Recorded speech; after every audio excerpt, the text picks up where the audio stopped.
Bonsoir mesdames et messieurs, bienvenue dans cette grande édition d'information sur FM Télévision. Félix Tshisekedi a-t-il été opéré à cœur ouvert à Bruxelles? La question fait énormément de bruit sur les réseaux sociaux, voire les médias, si les sources présidentielles infirment. Ce n'est pas le cas pour plusieurs médias africains. Les précisions, c'est dans ce commentaire. Du côté présidence de la République, on est catégorique. Le président de la République n'a subi aucune opération chirurgicale, a précisé cet après-midi le porte-parole de Félix Tshisekedi. Tarsis Kasongo Mbayamba, qui répondait par un nom en majuscule sur ces révélations, a tenu à rappeler le caractère strictement privé du voyage du président de la République, qui est censé ne faire objet d'aucun commentaire à l'en croire. Pourtant, ce n'est pas ce qui racontent plusieurs autres médias africains notamment. C'est le cas de Libre Afrique, relayé par plusieurs autres presses au continent. Le journal parle d'une opération chirurgicale à cœur ouvert qu'aurait subi Félix Tshisekedi, je cite, « invisible depuis mardi, après son atterrissage à Bruxelles ». Le silence ne pourra pas être maintenu très longtemps, mais ce sont des opérations délicates et même si tous les voyants sont au vert, il faut attendre le go de médecins pour communiquer. Le président devra rester quelques jours à l'hôpital et devrait mettre ensuite le cap sur Dubaï pour une semaine de repos complet. En tout cas, c'est le scénario qui prévoit actuellement.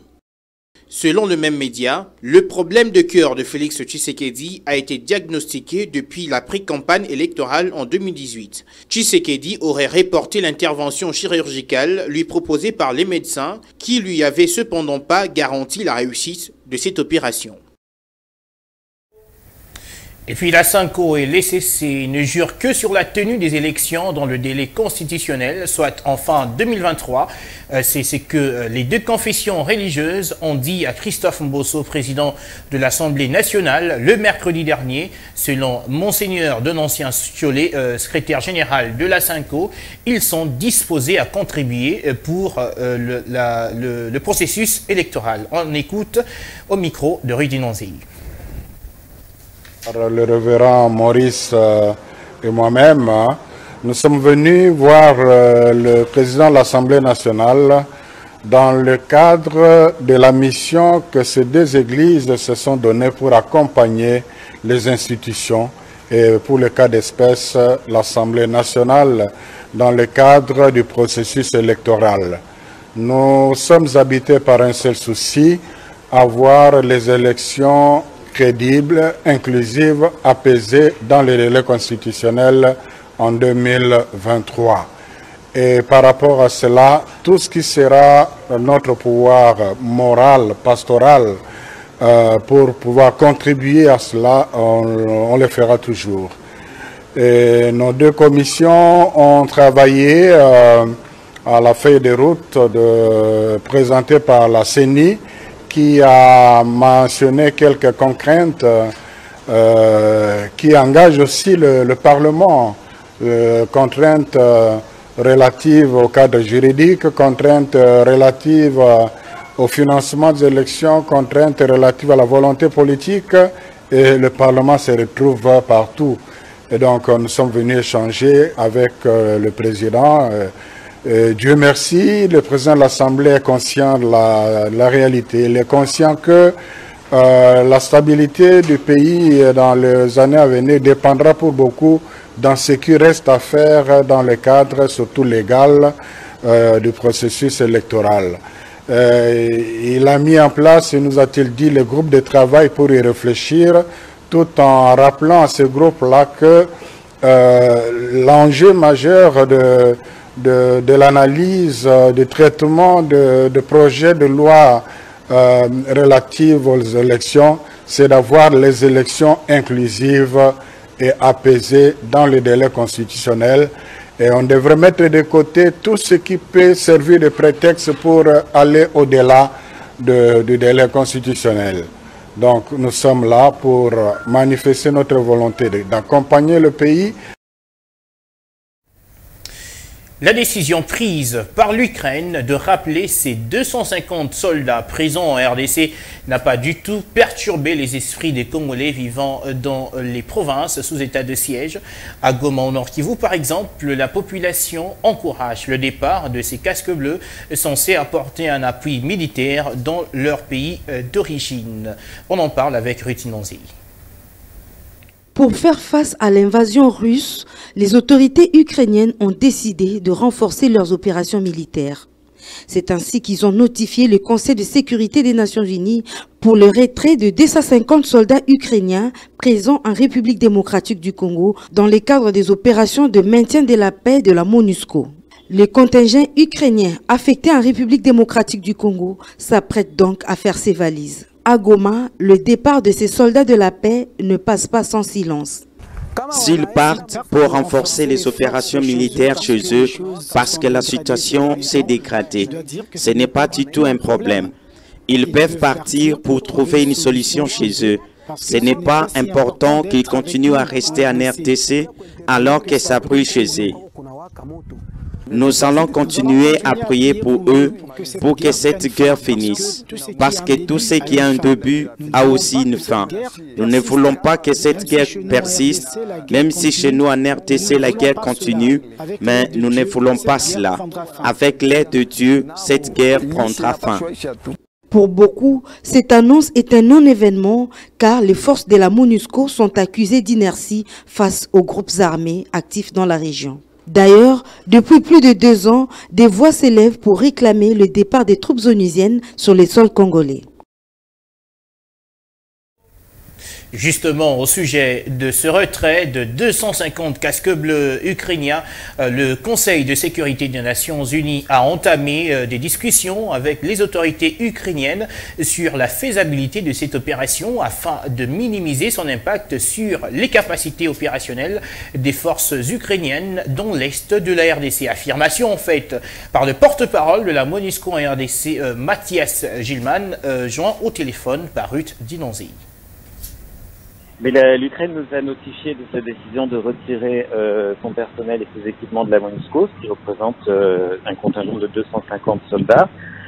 Et nous prenons note de cette décision. Nous remercions l'Ukraine pour sa solide contribution au maintien de la paix. Et maintenant, nous essayons d'évaluer l'impact opérationnel que cela va avoir sur nous. Il y a des discussions qui ont lieu en ce moment au niveau de New York, au niveau du siège des Nations Unies, avec les autorités ukrainiennes et d'autres États membres, pour voir comment ce déploiement, ce retrait, va se dérouler, et pour voir comment on peut minimiser les conséquences sur nos capacités opérationnelles à l'est de la RDC. Nous sommes en discussion avec les autorités ukrainiennes et avec d'autres États membres qui contribuent également au maintien de la paix pour minimiser les conséquences potentielles ou l'impact potentiel de ce retrait. Mais il faut bien comprendre que ce retrait ne va pas se passer après-demain. Nous travaillons avec nos partenaires qui contribuent au maintien de la paix, d'autres États membres, pour garantir que nos capacités opérationnelles ne seront pas trop impactées. Maintenant, il est trop tôt encore pour dire exactement quel va être l'impact de ce retrait et comment il va se dérouler. Il y a des discussions qui ont lieu à New York avec les autorités ukrainiennes et d'autres États membres, et évidemment le département des opérations de paix, et nous allons évaluer comment gérer cette situation en prenant note de la décision des Ukrainiens et en les remerciant encore une fois pour leur contribution solide au maintien de la paix jusqu'à aujourd'hui. Et puis 15e jour de guerre en Ukraine, les bombardements se poursuivent dans plusieurs coins du pays. C'est le cas notamment au sud de l'Ukraine, à Moromak, où un hôpital pédiatrique, allais-je dire, a été la cible des forces russes. 3 morts et plusieurs blessés sont à déplorer. Esther Siamouni. L'hôpital pédiatrique où s'est produit les crimes de guerre est aussi une maternité. Les bombardements s'est produit alors que des femmes étaient en train d'accoucher dans l'hôpital qui venait d'être rééquipé. Selon les derniers bilans publiés, 3 morts dont une fillette et 17 blessés et sont à déplorer. C'est le chaos. Voici ce qui reste de l'hôpital pédiatrique de Mariupol.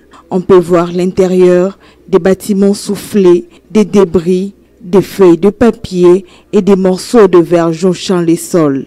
Ces bombardements ont provoqué l'indignation mondiale des autorités ukrainiennes et des Occidentaux, alors que Moscou est à son 15e jour d'invasion sur les sols ukrainiens. Et cette guerre a mis à genoux l'économie ukrainienne. Voilà la raison de l'approbation par le Fonds monétaire international mercredi d'une aide d'urgence de 1,4 milliard d'euros en soutien à Kiev. Annie Akole. La directrice générale du FMI a prévenu que l'Ukraine allait connaître une croissance de 3,5% de l'économie ukrainienne en 2022.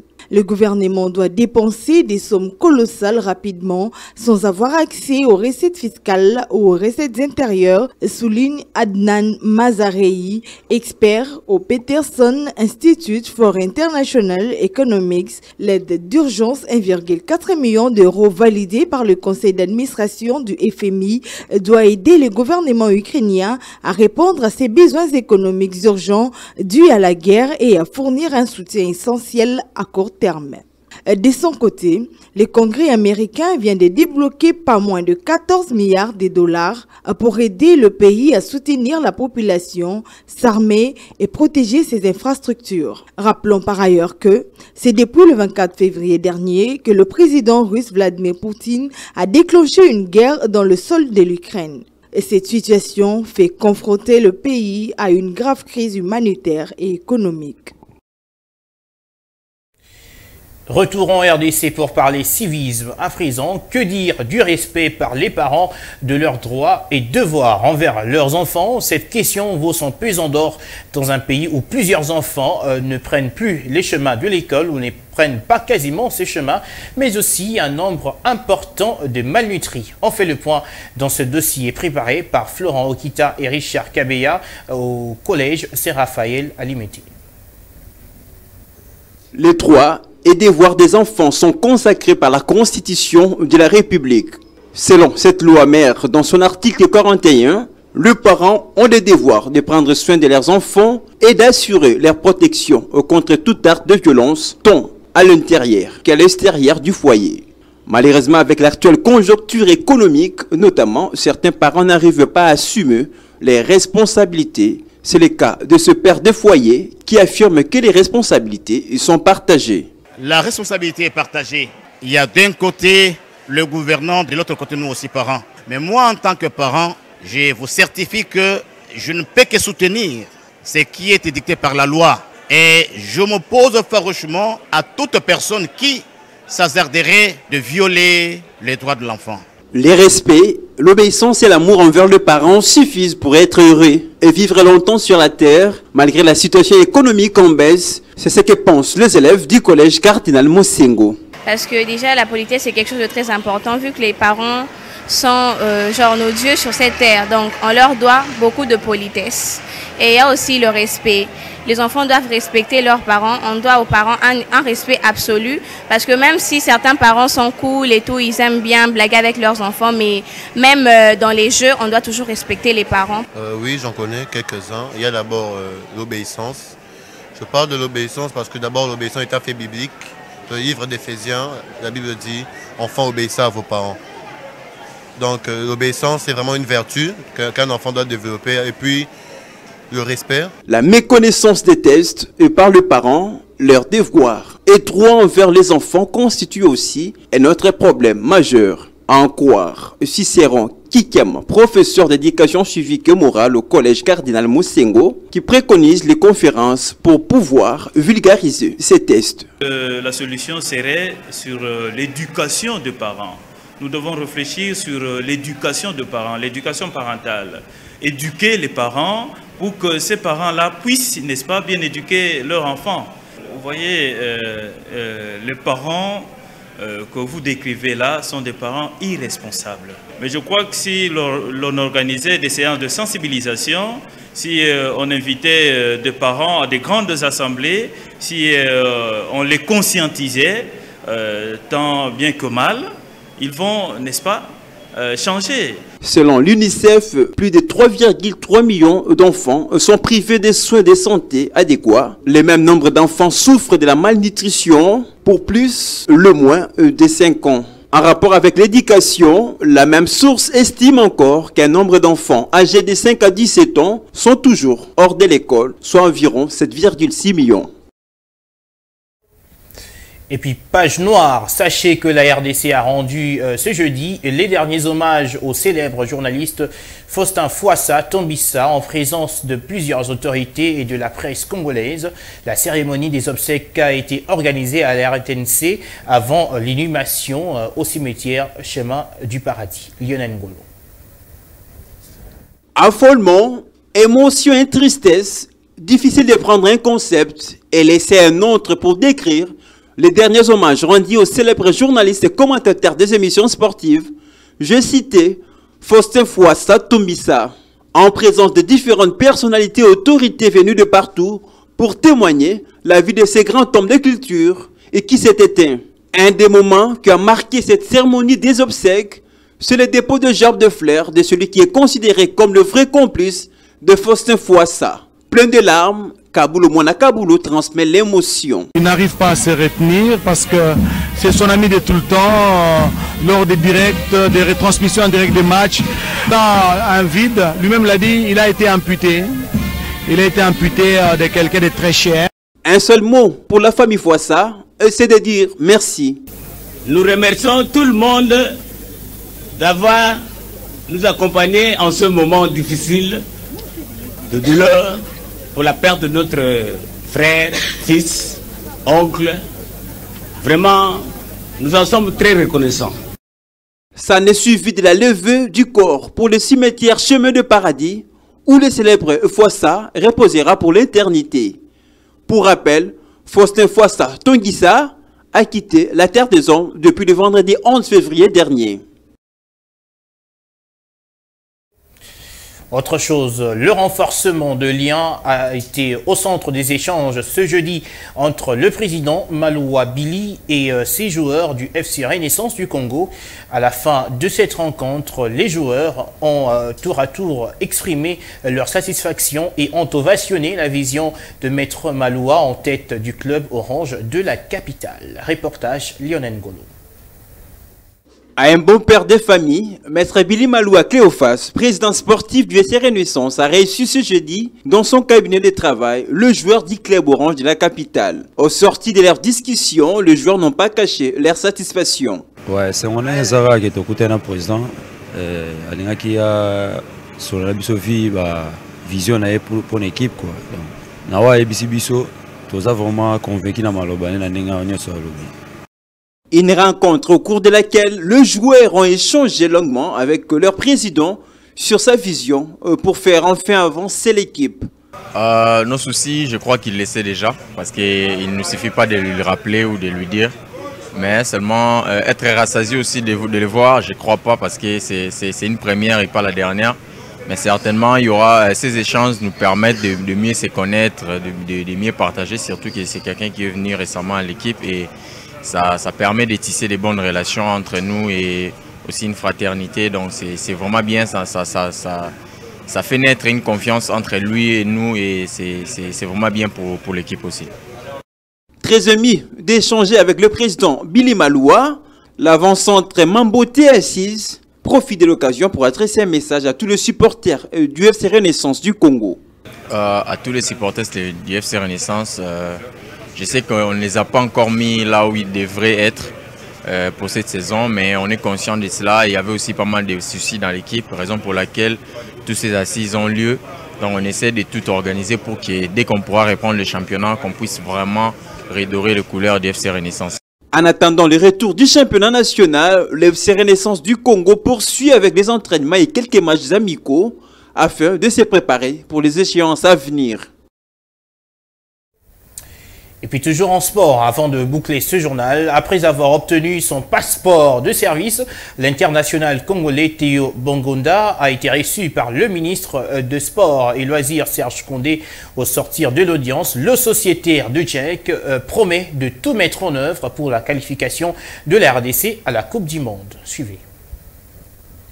Arrivé à Kinshasa le week-end dernier accompagné de son père, l'international congolais Théo Bongonda a finalement obtenu son passeport de service lui permettant de jouer pour la sélection congolaise. Le génie congolais évoluant en Belgique, Théo Bongona pourra en faire rejoindre l'équipe d'Hector Cooper pour le match qui opposera la RDC au Maroc en dernier tour des éliminatoires mondial Qatar 2022. Avant de regagner la Belgique où il poursuit les championnats, le sociétaire de Genk a été reçu hier mardi par le ministre des Sports et Loisirs, je citais Serge Condé. J'ai terminé toutes les démarches que j'avais à faire et puis je suis venu avant de rentrer en Belgique. Impatient de servir sa nation dans ces doubles confrontations, Théo Bongona promet de tout donner pour son équipe. On va vraiment tout donner pour qualifier le pays pour la Coupe du Monde. Au regard de tout ce qui est fait, le joueur de Genk n'a pas manqué de mots pour remercier les supporters congolais qui lui ont témoigné leur amour. Je vois beaucoup de gens qui me remercient, mais c'est moi aussi qui dois les remercier pour la force qui nous envoie à tous. Et la seule promesse que je peux faire, c'est qu'on va vraiment tout donner pour essayer de qualifier le pays pour le mondial. Les rendez-vous est donc pris pour le 25 mars, soit dans 16 jours pour le match de l'histoire entre la République démocratique du Congo et le Maroc. Plus de papier sur la table pour vous informer, mesdames, messieurs. Merci à tous de nous avoir suivis. Le prochain rendez-vous, c'est pour très bientôt. Restez avec nous.